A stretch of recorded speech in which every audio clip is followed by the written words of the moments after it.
Oy, Coco Pimentel mga kapatid, may inamin, no? At nabulabog ang kongreso rito, no? Nabulabog mga kapatid sa kanyang binulgar.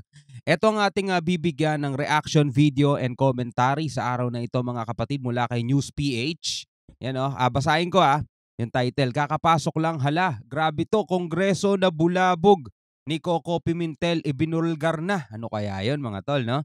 So VP Sara, PBBM mga kapatid, no? So kung bago ka pa lamang dito at gusto mo yung mga ganitong klaseng topic, reaction video and commentary mga kapatid, huwag mong kalimutan mag-subscribe. Unang-una kay News PH, syempre, nakalagay po ang link sa ibaba. At syempre, huwag mo rin kalimutan dito sa ating channel mga kapatid. Subscribe ka na rin.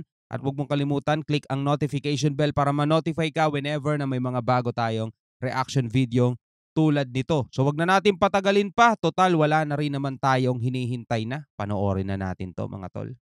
Sinabi po ni Pimentel, medyo na ano lang po natin na mas mabigat pa pala yung sinabi ni Pimentel, no, na ito daw pong pagdadagdag nila ng 450 billion na unprogrammed appropriation ay unconstitutional. Biruin mo mga tol, 450 billion unprogrammed. Unprogrammed, ibig sabihin wala pang programa tapos 450 billion.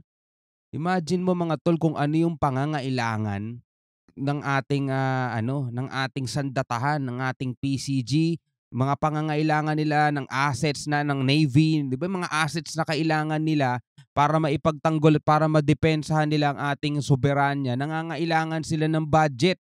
Etong kongreso nagdagdag daw ng 450 billion unprogrammed mga kapatid. Ang unconstitutional sabing ganon ni Coco Pimentel, no? Tuloy natin mga tol. Grabe mga halaga ng mga pinag-uusapan dito, nakakalula. Billion na unprogrammed appropriation ay unconstitutional. Alam niyo po, sa totoo lang, tayo pangkaraniwang mamamayan lang, no? Ngayon lang po nalalantad sa atin tong mga budget. Alam niyo, yung pinag-uusapan, kaya po nakulong si Ka Eric, no? Sa totoo lang po, kaya po nakulong si Ka Eric. Kino-question niya yung 1.8 billion na travel expense, di po ba? Yun yung simula eh. Ngayon po, itong nilantad ni sasabihin ko po source ko para malinaw po yung source natin, ha. Sasabihin ko po yung source ko, si Coco Pimentel. Ayon po kay Coco Pimentel, 12.5 billion pesos ang dinagdag ninyong budget sa House of Representatives. Diyan po sa may bicameral. Nagtataka ko sa mga makabayan black. Yung 125 million, antindi na reaction nyo. Yung 1.8, matindi pa rin reaction nyo. 12.5, bakit kayo tahimik? Oo nga, no, yung confidential fund ni ni VP Sara, talagang ingay nila, no? Pinag-usapan 'yon mga tol sa social media, 'di ba? Confidential fund, kaya nakalagay na nga sa title, confidential, di confidential 'yon. Pero talagang todo question sila kung saan daw ginastos 'yon at kung saan ginamit. Pero eto, 12.5 naman to, no, 12.8 ba? Tahimik lang daw. Grabe mga perahan dito, no? Sarap maging congressman. Ang sarap maging kongreso. Yung 125 million, antindi na reaction nyo. Yung 1.8, matindi pa rin reaction nyo. 12.5, bakit kayo tahimik? Pag sa inyo pala dinagdag, tahimik lang kayo.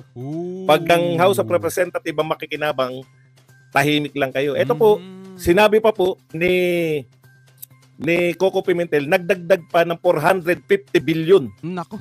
Na anong tawag niya dyan? Tinawag niya yan ang constitutional. Yan po sa politiko po. Ngayon po nasa Twitter, politiko, sinabi ni Pimentel. May source, ha? Baka magtanong kayo kung sino source. Alam po ninyo, ang lalaki po ng pera na to. Yung sa 450, kasama po yata yung Senate doon. Yung 12.5, yun po yung sa HOR lang. Para lang po tayo makatiyak, mahirap na. Maiinit tong mga to. 12.5 mga kapatid, billion, no? Sinasabi rito, bakit tahimik kayo? Sino ba naman mag-iingay? Budget nila yon, di ba? Pag-ahati-hatian nila yon eh. Hindi natin alam kung saan nila gagamitin. Pero, di ba? Sa ibang, pag pumapasok yung budget sa iba, sobrang ingay nila. Gusto nila paimbestigahan agad, di ba? Korupsyon agad ang nasa isip nila, mga tol. No? Pero sila napakalinis lahat, no?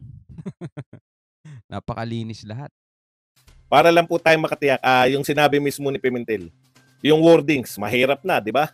Kinakailangan i-quote natin verbatim kung ano po nakalagay dito. Ayun po, 500 billion tongpats, sabi po ng politiko, unconstitutional ayon kay Senator Coco Pimentel, ang lumubong unprogrammed appropriations sa 2024 national budget na niretepkahan ng Kongreso mula daw sa higit 200 billion na OP proposal ay naging 700 billion ng mga kongresista. Grabe. Ito po ay ayon sa politiko.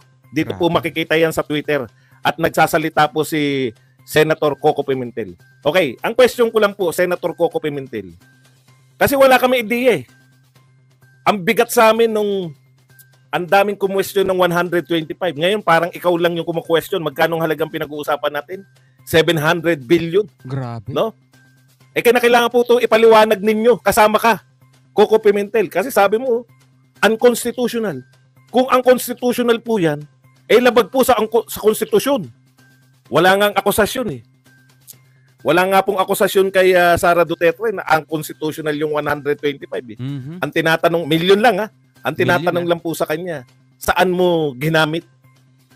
Pero ang laki pong usapin. Bakit po parang tahimik ang lahat dito? Hindi ko po alam to. Binabasa ko lang. Di ba ito, no? 100 plus million. Million M.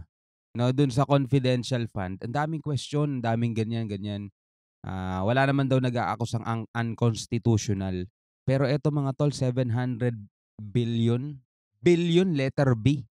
Grabe, no? Magkaroon ka nga lang ng 3 billion eh, di ba? Kaya mo nang mamuhay sa kahit saang parte ng mundo eh, di ba? 3 billion. Eto, grabe mga tol.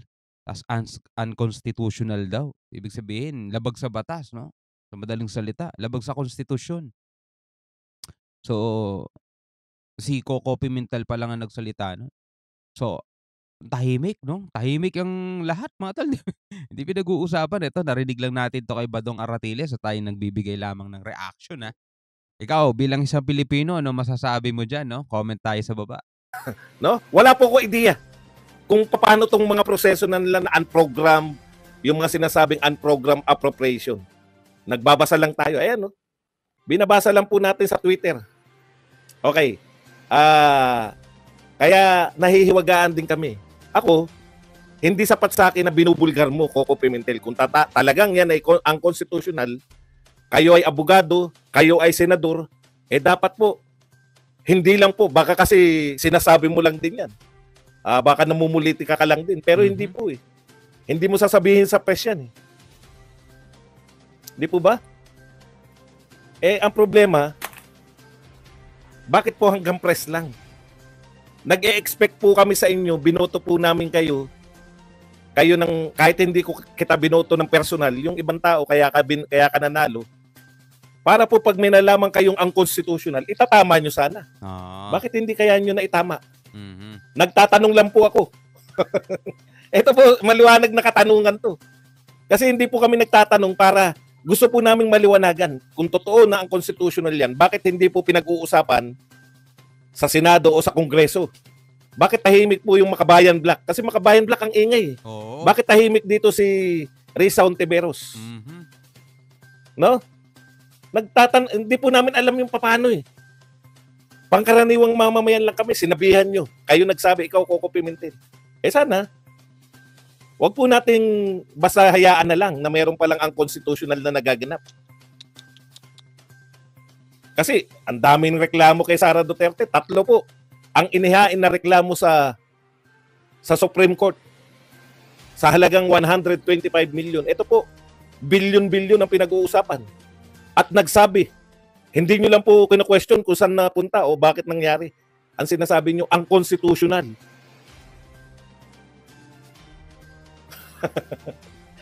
Hindi ako nagtatanong talaga kasi hindi ko alam yung proseso eh. Kung may nagsalitang senador na ang constitutional ayon dito sa politiko, eh bakit hahayaan? Nagugulat po ako. Ito na lang po mga natira ng tagapagtanggol nito ni Pangulong Marcos. Oh. Tignan po ninyo. Ano na mangyayari sa Pilipinas pag ganyan mga tol? Well, hindi naman natin sila inaakusahan, no? Nagugulat lang din tayo sa mga napapakinggan natin, no? Unconstitutional pala eh. Diba? Unconstitutional daw mga tol, yun ang sabi. Labag sa konstitusyon yan. 700 billion o sabihin natin 400 billion, basta billion mga tol, 'di ba?